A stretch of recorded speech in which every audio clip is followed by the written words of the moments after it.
Do you want to eat more but weigh less? Do you want to eat better but pay less? Do you want to live to be 100 years old? If so, you need to stop eating meat. Being a vegan is fashionable. If you're a millennial, you already know all about plant-based diets. You might even be a vegan yourself. I'm one, but I'm a latecomer to the table. I didn't give up meat to be cool, but to be healthy. I want to live to be 100, just like Grandma did. According to physician and author Dr. Michael Breger, statistics prove that giving up meat and the things that come from meat increases your lifespan as much as a smoker who gives up smoking.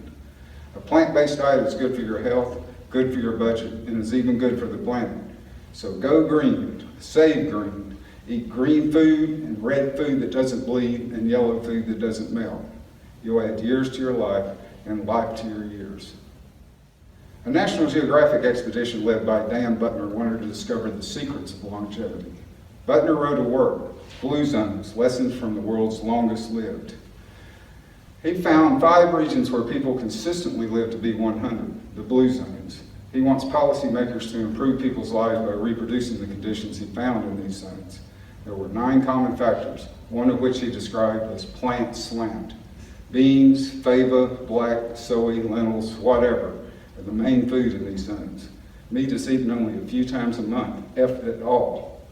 One of these zones is in the United States, the Seventh-day Adventist enclave of Loma Linda, California. Residents outlive average Americans by at least a decade. Their diets are based on what the Bible allowed before the flood: vegetables, nuts, beans, and more beans.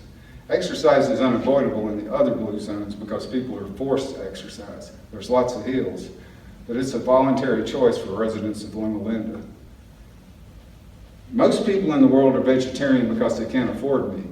A recent Italian report, Protein Supplies in Prospects, The Problem, reveals that 70% of the protein people eat comes from plants, primarily grain. Corn and wheat have protein, and so do starchy plants like sweet potatoes, but they aren't as good as beans and nuts. Beans and nuts cost more, but compared to meat, these superior proteins are still easy on the budget, unless, of course, you don't have a budget. The report notes that the poorest nations produce lots of high-quality protein, like soybeans, sesame seeds, peanuts, but most of it gets exported and not consumed. I'd heard of the Green Revolution. I know more after I read a brief by the International Food Policy Research Institute titled Green Revolution, Curse or Blessing. And in the 60s and 70s, the world food supply nearly tripled. 1 billion people were saved from starvation. This revolution modernized agricultural methods everywhere. The man who thought it up won the Nobel Peace Prize. So saving the lives of 1 billion people is a good thing, but most of the increase in this food supply was used and still used to feed animals and not people. The Italians recommend that food and the profits from food be more equally distributed. This can either be a plea for Christian charity or a case of shameless commie propaganda. Whatever it is, the rich still get richer and the poor still get poorer.